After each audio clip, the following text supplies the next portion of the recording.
we begin this Sunday morning with President Biden's reckless open border and its impact across the country, with new data showing that the White House flew 326,000 illegal migrants from abroad directly to Florida in the past year and a half, on top of the 10 million illegals crossing the border into the country on Biden's watch. The Center for Immigration Studies reporting the 326,000 illegal migrants from Cuba, Haiti, Nicaragua, and Venezuela were flown directly to Miami without any warning to state officials.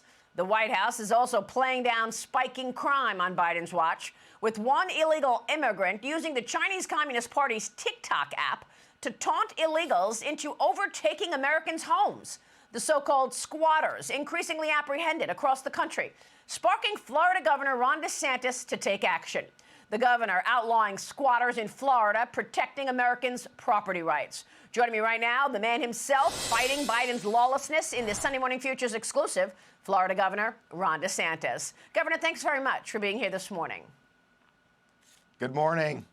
First, on the immigrants that were flown directly to your state, did you have any warning that the president was sending 326,000 illegals into Miami?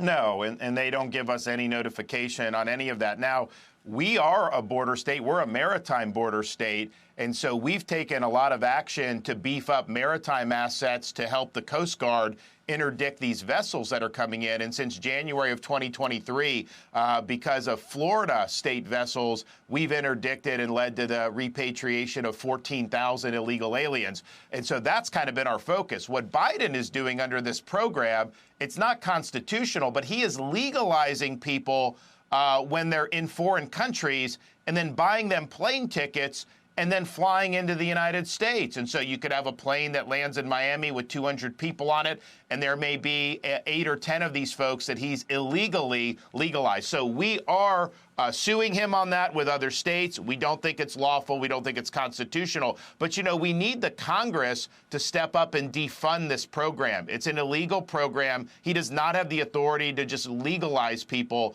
in foreign lands. I will tell you this, Maria, though, because those numbers were surprising to us because we didn't have any notice, but we haven't seen on the ground evidence that that many people are actually setting up shop in Florida. So I think what's happened, Miami has served as the gateway to get people in from those countries. And then I think they're going all across the United States of America. You know, of course, in Florida, we're not a sanctuary state. And so you go to New York, you get money. You go to California, you get benefits. In Florida, you don't get a driver's license. You don't get an ID card. We don't even let NGOs issue ID cards to illegal aliens. And of course, we have E-Verify, so you're not eligible for employment. So I think our policies have made Florida not be the destination that people want to come if they're not in the country legally. Well, for sure, you're actually removing any incentive to stay in Florida. You mentioned E-Verify and removing those incentives. Look, on his first day in office, President Biden signed executive orders that ended existing programs that limited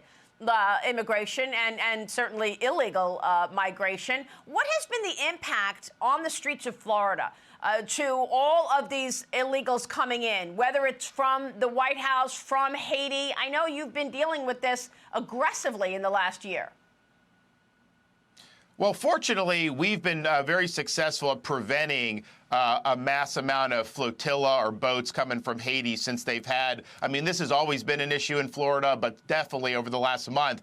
So we have not seen that, and I think it's because we've deterred it, because anywhere there's a gap with Coast Guard assets, we're filling it. So I think that that's been successful. But overall, since he became president, he initiated what's happened. So we've had examples of people that had been deported multiple times, came in under Biden's open border, find their way to Florida, and then commit criminal offenses. For example, we had a sheriff's deputy in the Tampa Bay area that was killed a couple years ago by an illegal, recklessly driving a truck. And so we see these examples. And here's the thing. We're a law and order state. We work very hard to crack down on crime of all types. But when you have illegal aliens committing crimes, the victims, the family's victims, they look and they say, if the government had just enforced the law, we know this crime would not have happened. If Biden had just closed the border, or at least not done what he's done, the chances of this happening would have been very zero. So I say every state is a border state under Joe Biden. It is not just Texas and Arizona. You're seeing this effect far and wide, and that includes states in the northern part of this country. This is just outrageous, the lawlessness that we're talking about. I want to get to squatters in a moment and talk about what you did there. But do you feel that the administration is against you, again, constantly fighting with you, red states? That's what Governor Abbott has mentioned to me recently, that he's constantly battling with this White House. Do you feel the same? We definitely see that. I mean, for example, we were one of the first states to sign legislation to protect women's sports. This was many years ago. They responded by threatening to take away school lunch money for poor kids because we protected women's sports. And I'm just thinking to myself, that is an attack on the policies of the state of Florida that the people overwhelmingly support. They also went after, I think, all states when Biden imposed the COVID vax mandates. So particularly for the healthcare workers, we had a lot of nurses that didn't want to take it. Their jobs hung in the balance. We basically told the federal government to fly a kite on that. We would not survey our hospitals. They ended up fining us a couple $1 million, but we saved the jobs of a lot of folks. And so they do that. We fight back, and I think we've had a lot of success in doing so. Well, your economic policies, no state income tax, among them, have sparked an incredible move of people out of high-tax states into places like Florida, into places like Texas. But you've made the point before that you were afraid that people coming from New York would start voting the way they vote in New York, but you've actually been able to register more Republicans than you expected. Tell me about that.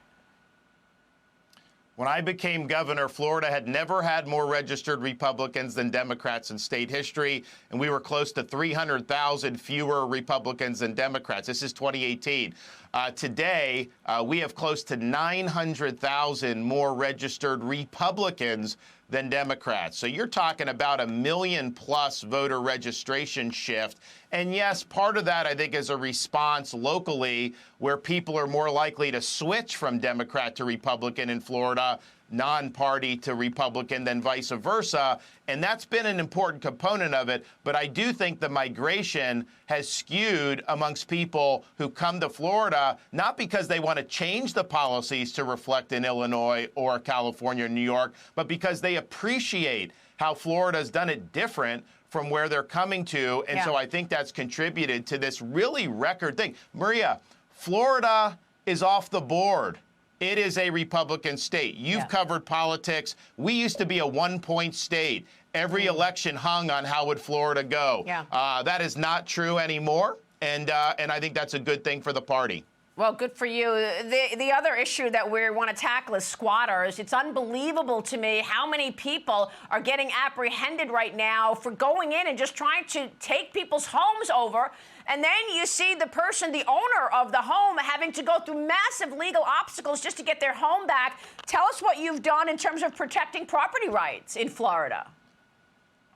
Well, when we started seeing some of this in places like California and New York, where someone will just commandeer someone's home, then the homeowner goes to try to get their property back, and sometimes the homeowner is the one getting arrested, or they have to go through all this stuff. So we said that is not happening in the state of Florida. So if you try to squat in Florida, the homeowner will get rid of you immediately now. We have legal rights in place. You call up the sheriff, and the sheriff is mandated to evict the folks who are illegally commandeering the residents. And the state of Florida, we've got a lot of sheriffs who are very strong on law and order. I can tell you this: you go down to places like Polk County with Sheriff Grady Judd, who's a friend of mine. I would not want to try to squat in that county because he's going to throw you out very quickly. But it's important for our state to lay down the law because we have a lot of seasonal residents, and it's not just wealthy people. We've got a lot of middle-income retirees. They spend most of the year in Florida, but maybe they'll go to Michigan or Wisconsin or New York or even Canada for the summer. How could it be possible or acceptable for them to come back from summer and find out that somebody's moved into their home and that there's very little they can do about it immediately, and they got to wait 7 or 8 months to go through a process. That's unacceptable. Property rights. If you don't have property rights that are enforceable, you will not have a free society. So I think it's the foundation of everything we're trying to do in Florida, and I'm glad we were able to take the lead on this issue. That's unbelievable, Governor. Great work there. All right, real quick before you go, on this 2024 election, you have gotten behind Donald Trump. How do you feel about the 2024 election, and what are your plans? Are you planning to run again in 28, Governor? I don't have any plans for the future. I think we're focused a lot on all the great things we're doing in Florida. I am very, very confident that Florida is going to be a strong performance for Republicans up and down the ticket. And we've worked very hard to bring it to this point, and I'm excited about that. And look, I look around the country. I can't speak for what's happened in these other states, but you have a president who has caused all these problems, Maria. He has caused the immigration problem with his policies. He has exacerbated inflation with his big spending policies. He caused the Afghanistan fiasco, and I think people want to see a change. And so that's what this country needs. And for Biden to get reelected with this record, I think would just be a disaster for this country. Governor, it's great to have you this morning. We so appreciate your time, sir. Thank you. Thank you. I'm Steve Doocy. I'm Brian Kilmeade. And I'm Ainsley Earhart. And click here to subscribe to the Fox News YouTube page to catch our hottest interviews and most compelling analysis.